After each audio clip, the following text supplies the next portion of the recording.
साथियों, आज भारत तेजी से विकसित होने के लक्ष्य की तरफ आगे बढ़ रहा है, लेकिन इस समय भारत कई विराट चुनौतियों का मुकाबला भी कर रहा है। साथियों, कोरोना काल के दौरान ही दुनिया सप्लाई चेन के बहुत बड़े संकट से गिर गई थी। कोविड के बाद यूक्रेन में युद्ध शुरू हो गया, उसने दुनिया की परेशानियां और बढ़ा दी। फूड, फ्यूल, फर्टिलाइजर, इन तीनों चीजों पर गंभीर प्रभाव पड़ा। बीते 5-6 वर्षों में इस संकट से निपटने के लिए हमारी सरकार निरंतर प्रयास कर रही है। आपको याद होगा, उस समय और आज भी फर्टिलाइजर की एक एक बोरी दुनिया में 3-3 हजार रुपये में बिक रही थी। एक बोरी का 3,000 रुपया। कितना? आप बताएंगे एक बोरी का कितना? आंकड़ा नहीं, बोलिए मुंह से। 3,000 रुपया एक बोरी का। कितना? एक बोरी का कितना? एक बोरी का कितना?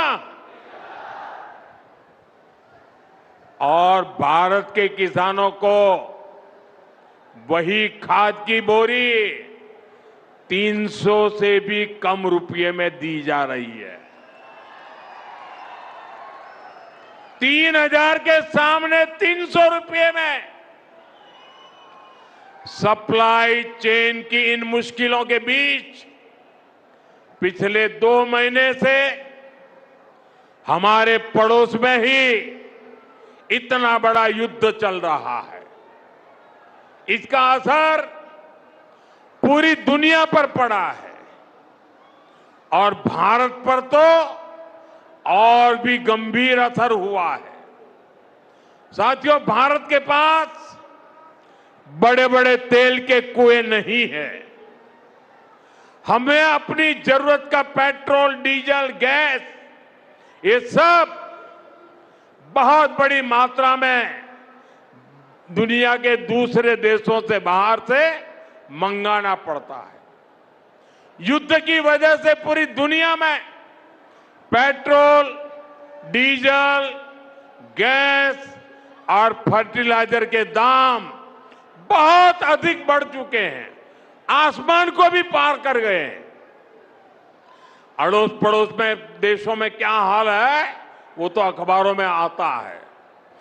भारत सरकार इस युद्ध के पिछले 2 महीनों से देशवासियों को इस संकट से बचाने के लिए लगातार प्रयास कर रही है।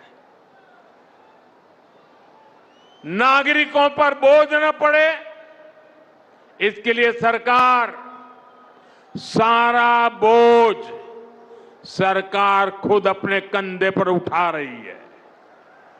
लेकिन साथियों, जब सप्लाई चेन पर संकट लगातार बना रहे तो हम कितने भी उपाय कर लें, मुश्किलें बढ़ती ही जाती है।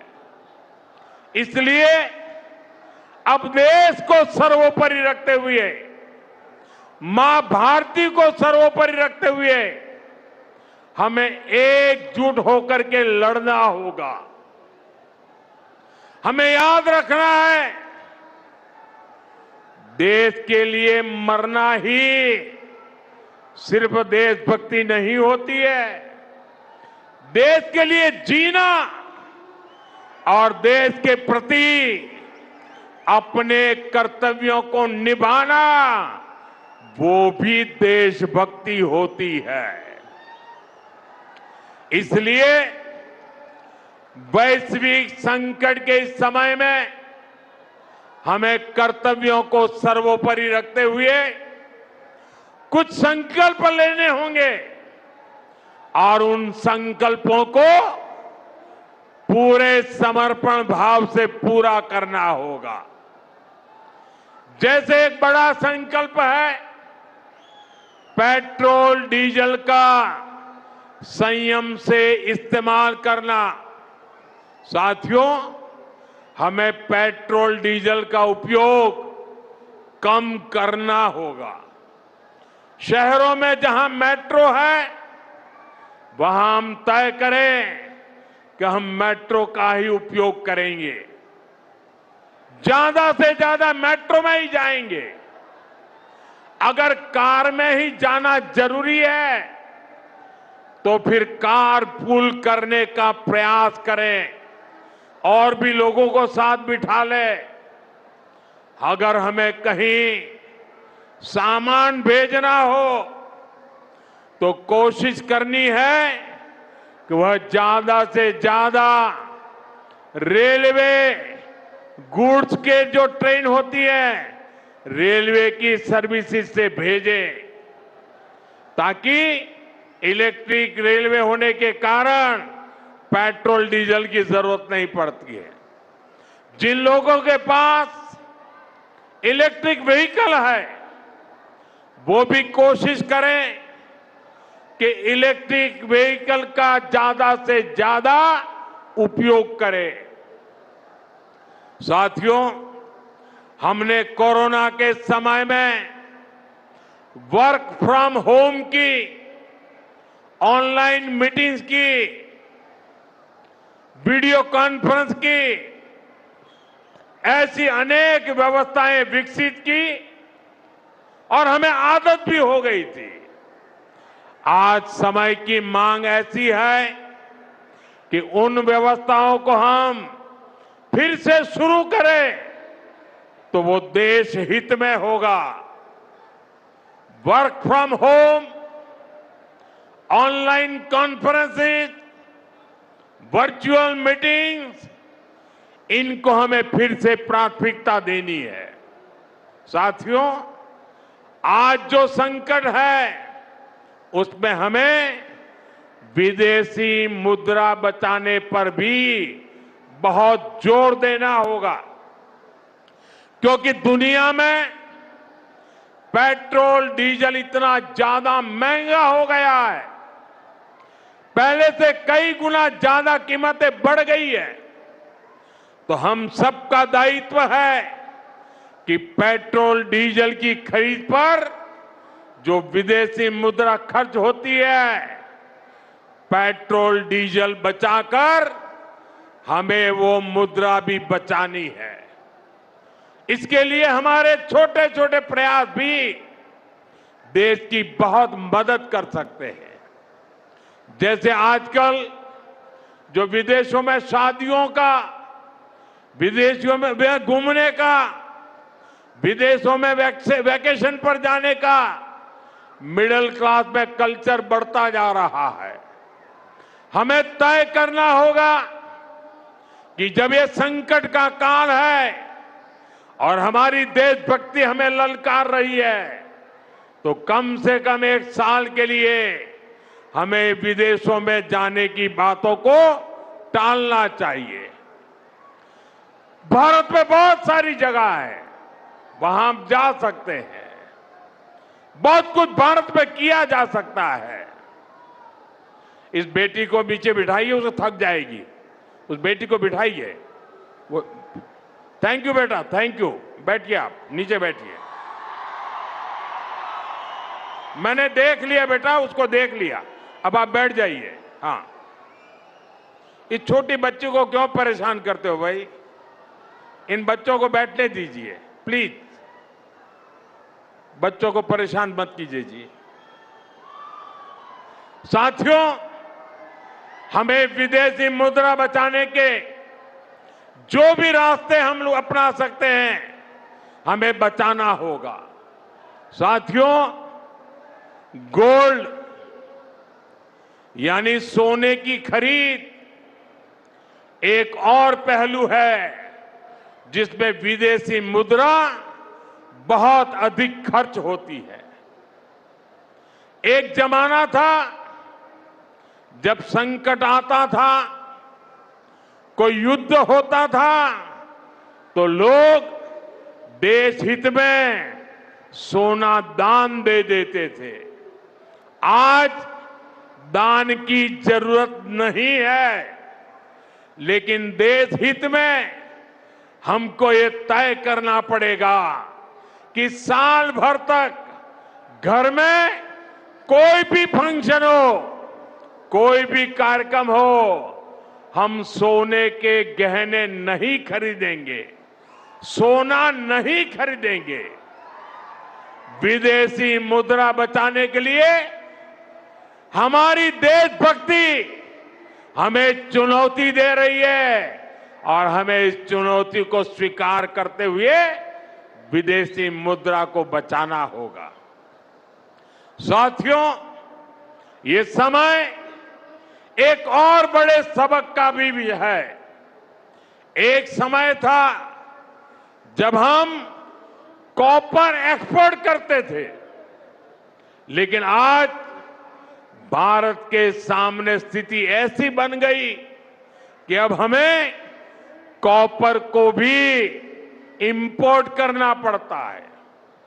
हमारे देश में हड़तालें करवाकर कॉपर प्लांट्स को ठप करवा दिया गया और अब हालत ये हो गई कि हमें कॉपर बाहर से मंगाना पड़ता है और उसमें विदेशी मुद्रा खर्च होती है। इसलिए मैं ऐसे सभी मजदूर संगठनों से भी कहूंगा कि हमें ऐसी बातों का जरूर ध्यान रखना चाहिए।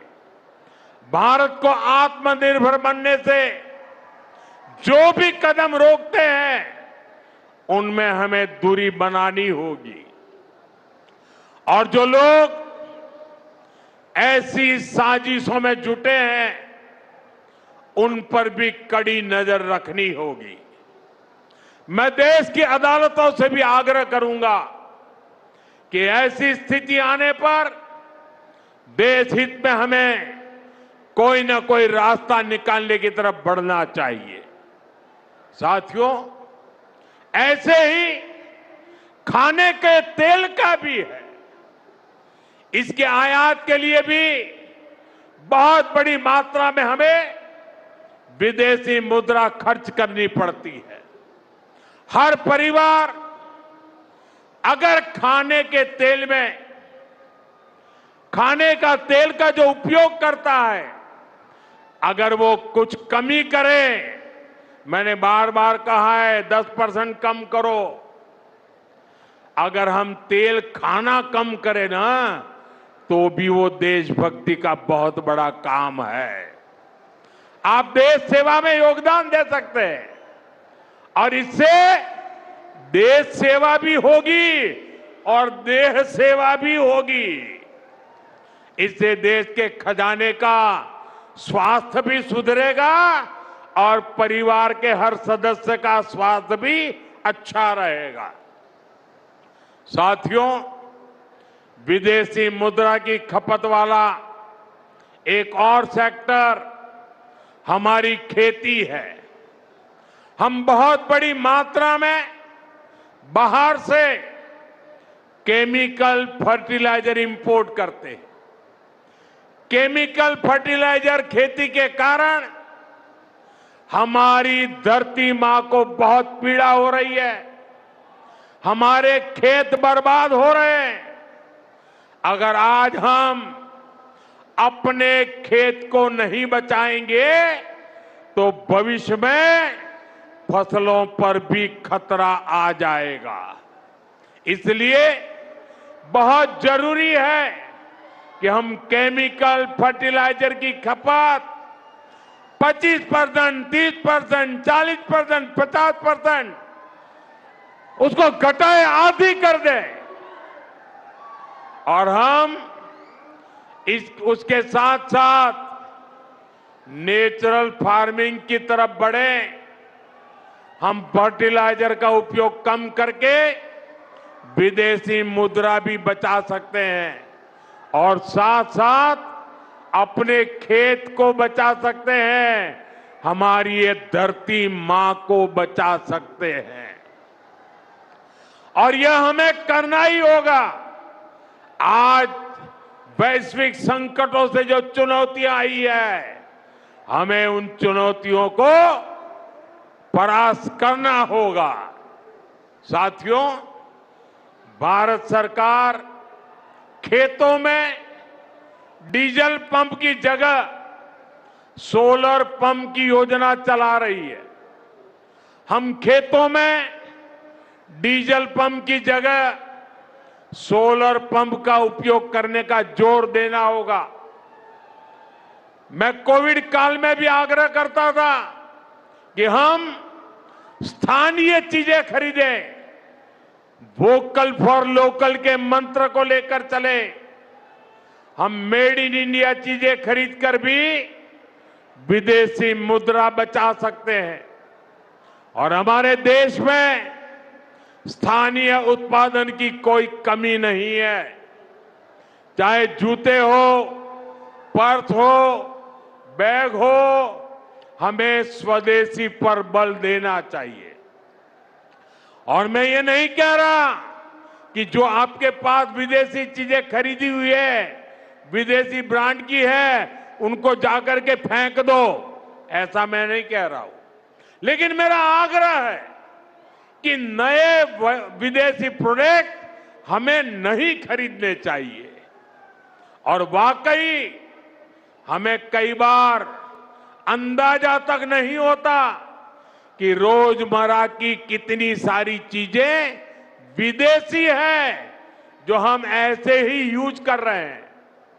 और साथियों, जब मैं बात स्वदेशी की करता हूं तो लोगों को लगता है कि दिवाली के दिए खरीदो मतलब स्वदेशी हो गया।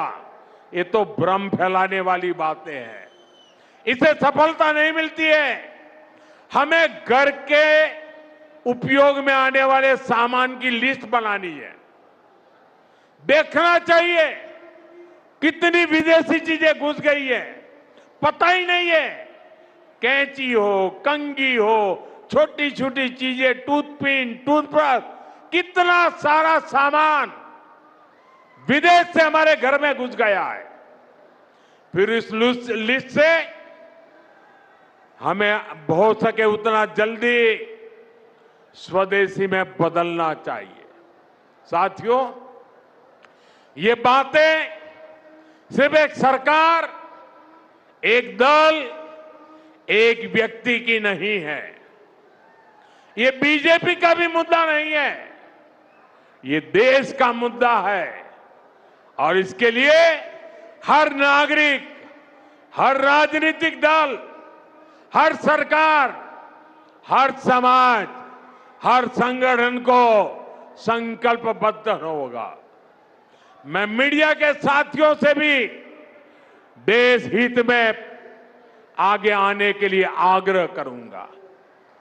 आइए देशभक्ति का भाव जगाएं और देश को जो वैश्विक संकट चल रहे हैं, देश उस संकटों का लाभ ले, परिस्थिति पे सवार हो जाए।